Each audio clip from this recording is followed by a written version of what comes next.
What are we doing here?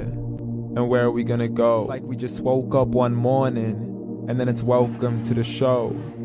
Don't ask any questions, just go with the flow. Make as much money as you can, and try your best not to get broke. Copy everything you see on the TV, from the hairstyles to the clothes, and don't think too often, just do exactly as you're told. And if you ever get confused, then just turn towards the alcohol. You'll still hear your thoughts, then just turn up the radio as you learn to live a lifestyle of drugs, sex, and rock and roll.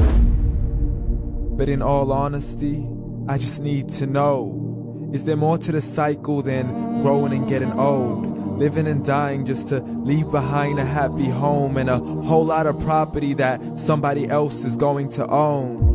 I just really need to know before the casket's closed, 'cause I'm not willing to gamble with my soul, nor am I ready to take any chances. These are just simple life questions, and I'm just searching for some answers. Like, what are we doing here? And what is our purpose? How did we get here, and who made us so perfect? And what happens once we go, or is this world all really worth it? Questions we don't answer because apparently we don't really have to. There's no purpose to this life and our existence is merely natural. Then in that case, please let me ask you, did you create yourself, or was it somebody else who had fashioned you? 'Cause you're a being that's impeccable, faultless and unparalleled. You're a product of supreme intelligence, and I'm merely being rational. For there isn't a camera on this earth that can come close to the human eye, nor a computer that can compete alongside the human mind. And if the whole world was to come together, we wouldn't be able to create a single fly. So many signs, yet we still deny. As science tries to justify that all this could come from none, when it's a simple sum. 0 plus 0 plus 0 cannot possibly ever give you 1.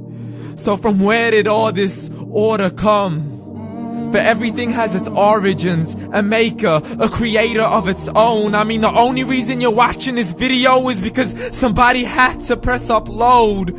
So we can believe in the Big Bang, but I'd rather believe in He who caused it to explode. Allah, the creator of everything along with every single soul.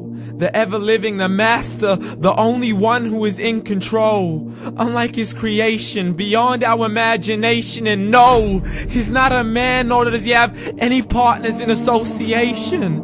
He's on his own. And no, he did not ever leave us alone.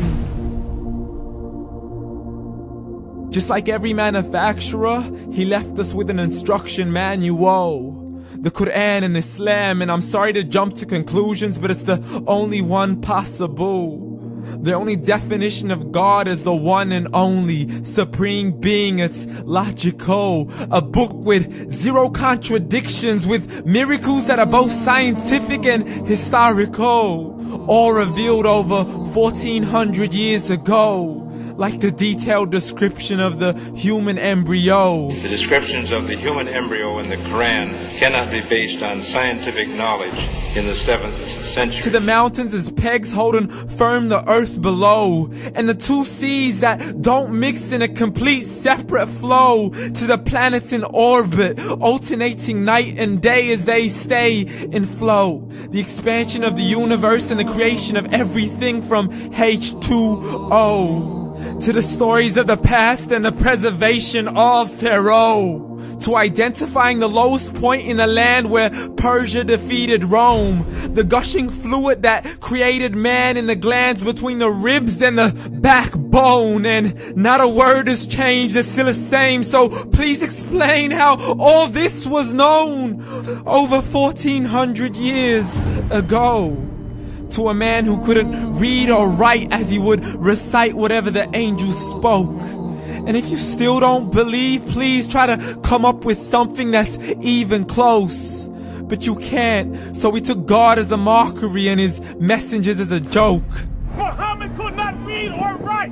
How somebody who can't read or write gonna start a religion? Dismissed his scriptures as legends and tales of the ancient folk, as we live life according to our whims, desires, and hopes. saying this life is the only home we will ever know. We will live then die, then simply turn to bones. YOLO! Correction, after the grass dies, the rain arrives and it regrows, and Allah promises to do the same thing to your very soul and bring you back from your very fingertips to your toes, as the all-seeing supreme being watches us so close, and we are surely being tested in our wealth, our health, and our self, and everything that we've been blessed with. So believe, for we will surely be resurrected and be brought back to our Lord and account for every single deed, as He hands us our books and orders us to read. From the bad to the good and everything in between. You yourself are sufficient for your own accountability, so don't be mad at me. You are the one who thought He wouldn't come back to me. I gave you a whole life long to search after me, but you were busy in all that which was temporary, so read.